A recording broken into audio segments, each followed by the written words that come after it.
Olá, querido professor, querido aluno da Escola Bíblica Dominical, a paz do Senhor, tudo bem? Bem-vindos ao canal do Instituto Timóteo, a mais uma pré-aula, sendo esta a última da revista de jovens do terceiro trimestre de 2025.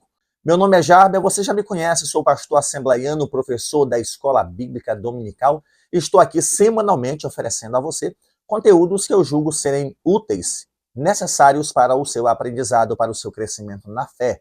Quero de já agradecer a todas as pessoas que se tornaram nossos alunos aqui no canal no YouTube, as pessoas que se inscreveram, e pedir a você, caso você ainda não seja um inscrito em nosso canal, faça isso. Se inscreva em nosso canal, acione o sino para que você seja notificado todas as vezes que tiver coisa boa por aqui. Quero agradecer a todos que estiveram conosco nesse terceiro trimestre de 2025 e quero convidar você para, a partir da próxima semana, estar comigo em mais uma jornada de estudos. Queremos, com o favor de Deus, preparar pré-aulas da lição de jovens, juvenis e adolescentes. Liberar essas aulas a partir da quarta-feira com a classe de jovens, quinta-feira com a classe de juvenis, sexta-feira com a classe de adolescentes. Então, nos apresente para a sua igreja, nos apresente para o seu grupo de jovens, nos permita chegar até eles e compartilhe com eles aquilo que nós apresentamos para você de forma gratuita, por amarmos a educação cristã, amarmos a escola bíblica dominical. Querido aluno, querido professor, a nossa lição conclui a carta de Paulo aos Gálatas, que é o texto base bíblico para a lição desse terceiro trimestre, e nós vamos concluir esse trimestre com a lição cujo título é As Marcas de Cristo. Tudo que você, aluno, tudo que você, professor, precisa transmitir na sua classe deve ser o suficiente para que os seus ouvintes entendam o que é ter as marcas de Cristo. O que é que glorifica a Deus? O que é que alegra ao Senhor? O que é que satisfaz a Ele em nós? O profeta Isaías, falando do sofrimento de Cristo, ele diz lá no capítulo 53, de que o Senhor verá o fruto do penoso trabalho da sua alma e ficará satisfeito. O que é em nós que satisfaz a Deus? É o nosso tempo de fé? É a denominação a que pertencemos? É o fato de sermos pregadores, pastores, líderes, professores? Ou mero crente de banco que não dá trabalho para a liderança? O que é que satisfaz o Senhor?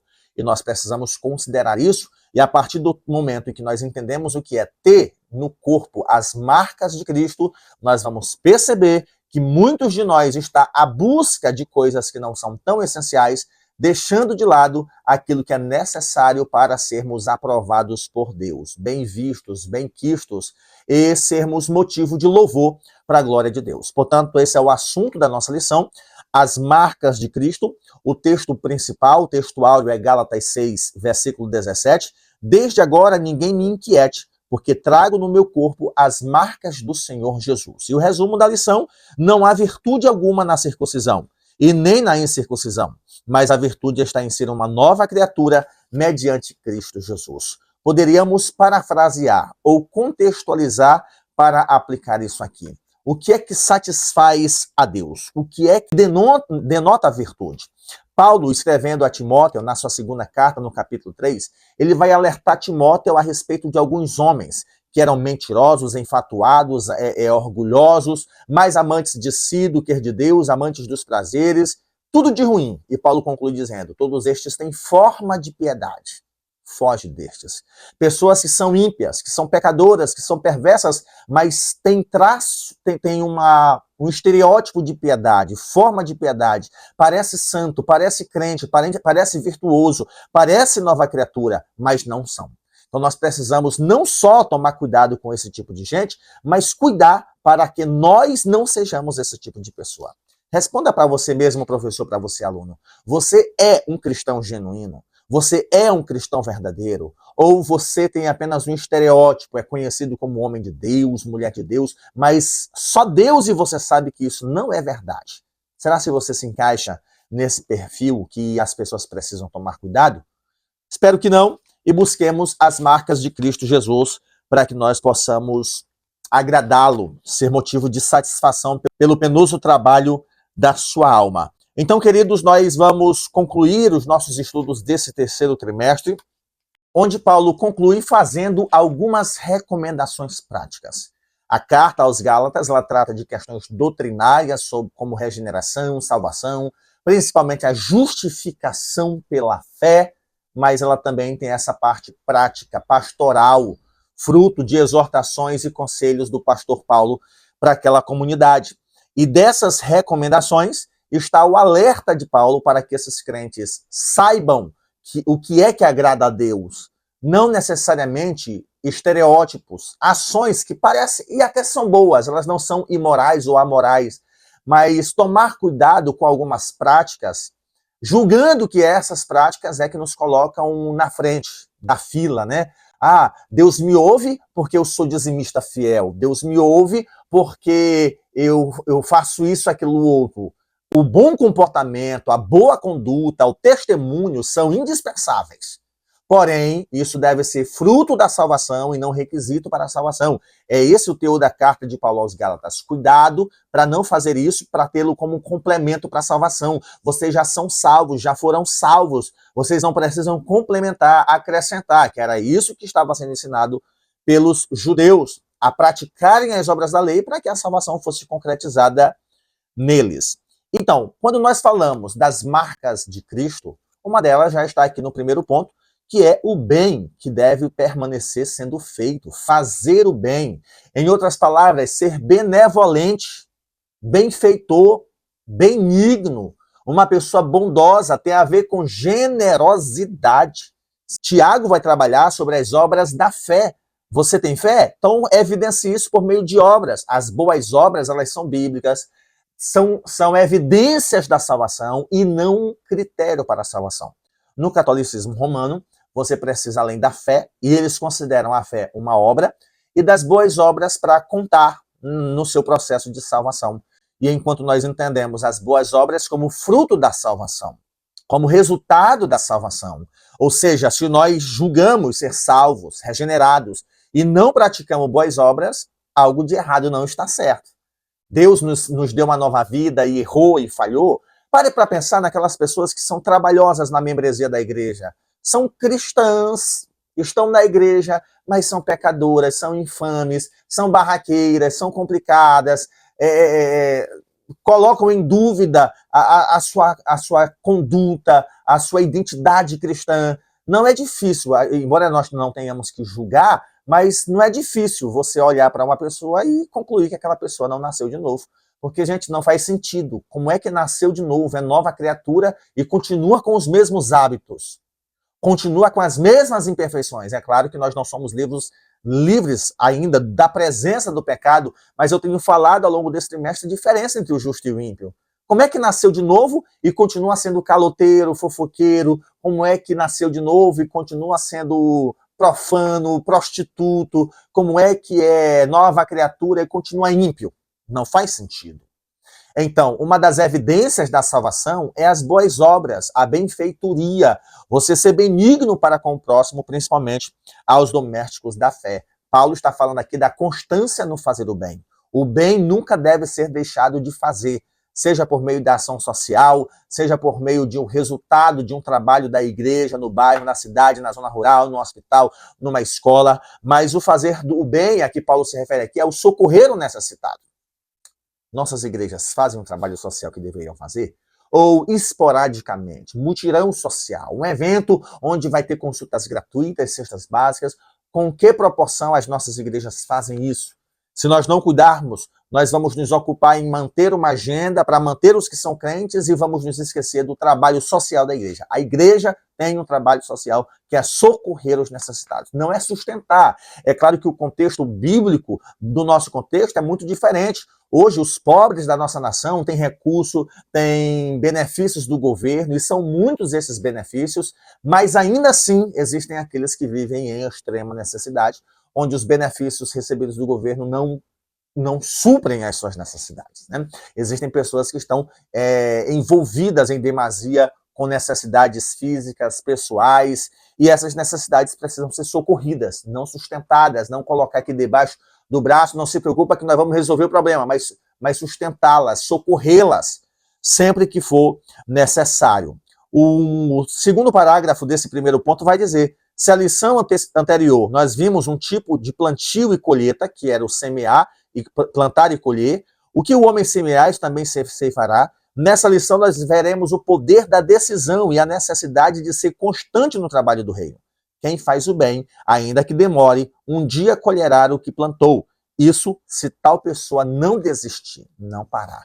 É como se o Paulo estivesse dizendo, você está fazendo bem e de repente você para e desiste. Aquilo que você fez se perdeu no tempo. Então deve haver constância no fazer o bem. Isso é uma das marcas de Cristo, fazer o bem. Há um ditado, né, relacionado à caridade, fazer o bem sem olhar a quem. Verdade. Embora não temos que negligenciar o que está fora, Paulo foca aqui no doméstico da fé. É o segundo tópico do primeiro ponto. Esses domésticos da fé são os irmãos em Cristo.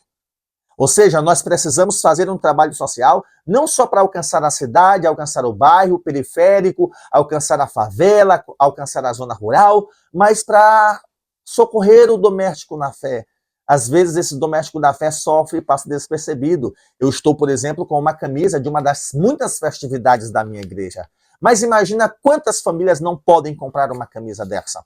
Porque em vez de comprar uma camisa dessa, precisam comprar 1 quilo de carne, precisam comprar o arroz, precisam comprar o feijão, ainda mais aquelas famílias que são todas crentes, pai, mãe, filhos. No meu caso, essas camisas são adquiridas para mim, para minha esposa e para os meus 2 filhos, mas devemos entender que existem famílias que não têm essa condição, e embora comprar uma camisa não seja sustentar uma necessidade, mas eu estou dando esse exemplo para que você entenda que existem irmãos entre nós que tiram da onde não tem.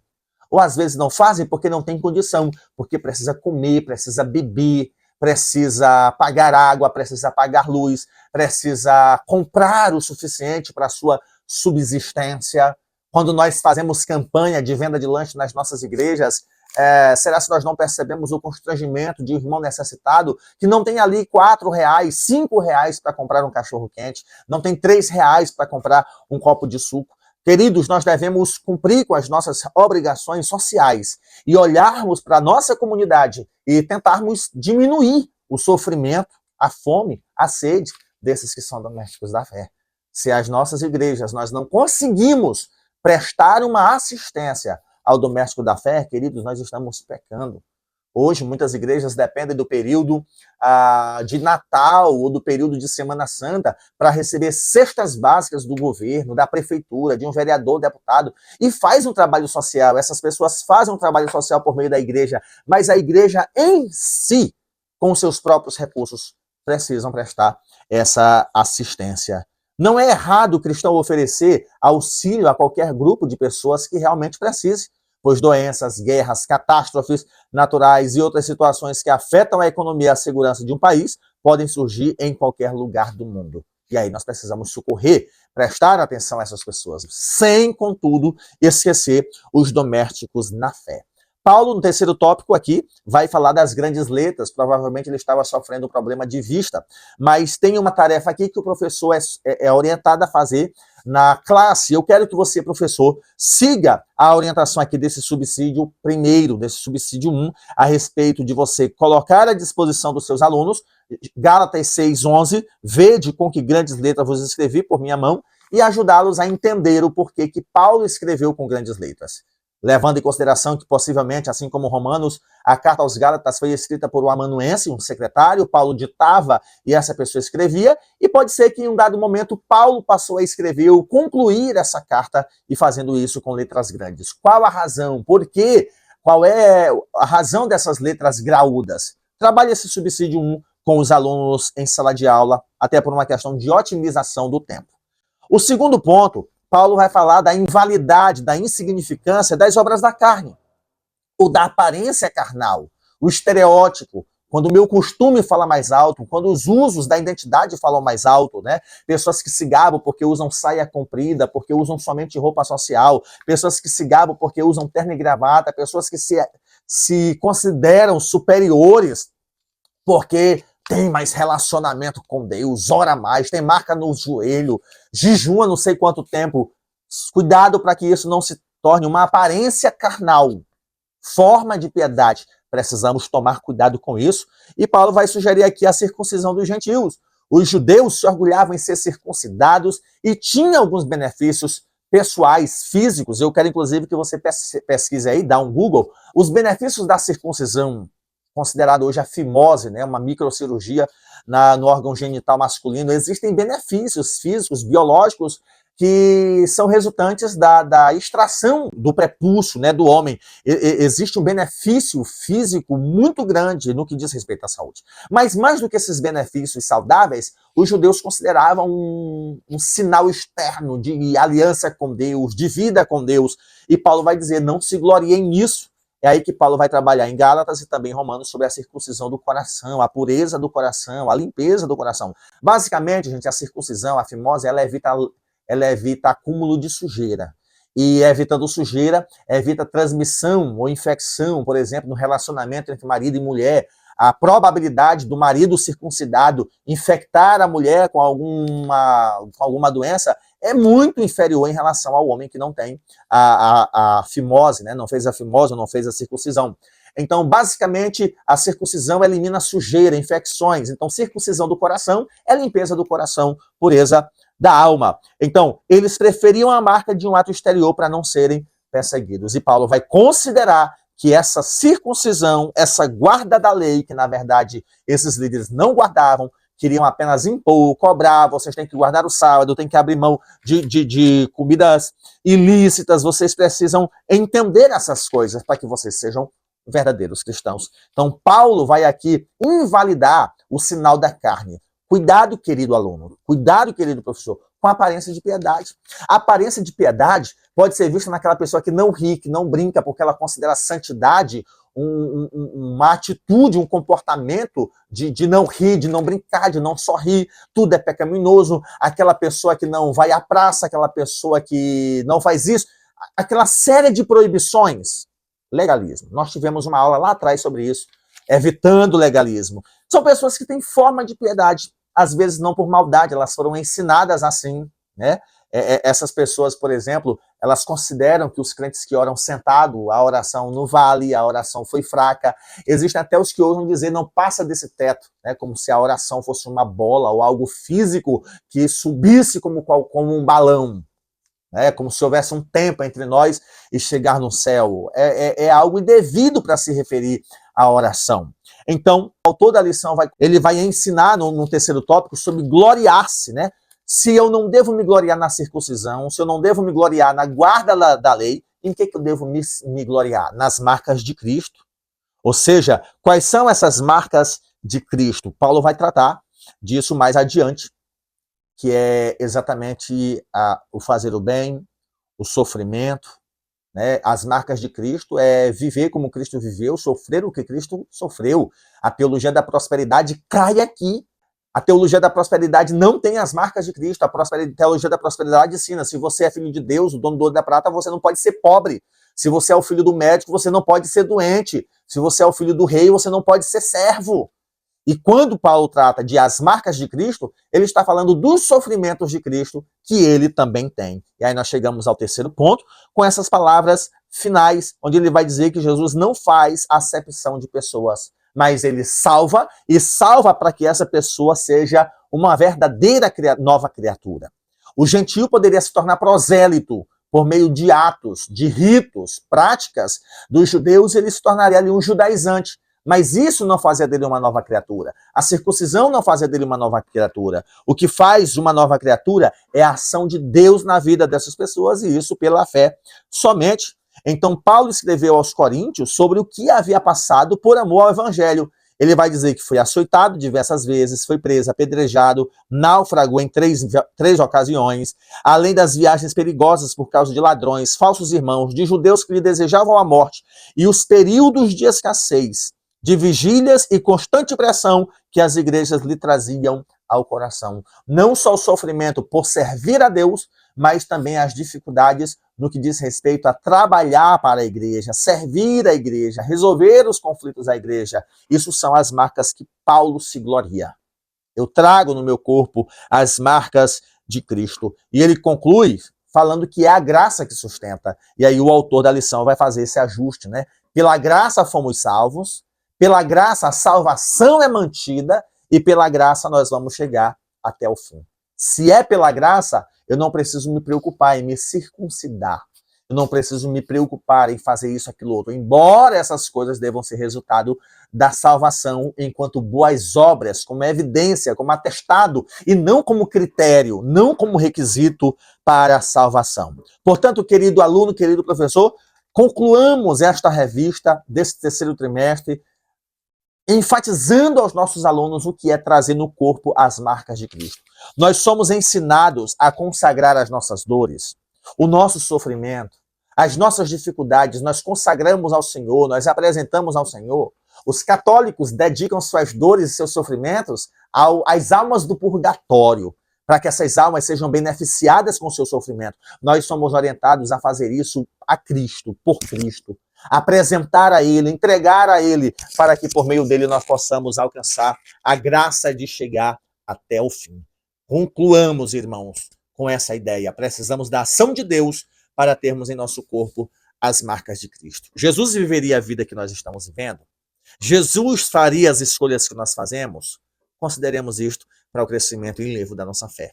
Quero agradecer a você que ficou comigo até agora e conto com você no próximo trimestre, a partir da próxima semana. Não se esqueça de se inscrever no nosso canal, de dar o seu like e compartilhar esse vídeo com muitas outras pessoas para a honra e a glória do nome do Senhor. Nós nos encontramos na próxima semana com mais pré-aulas, se Deus assim nos permitir.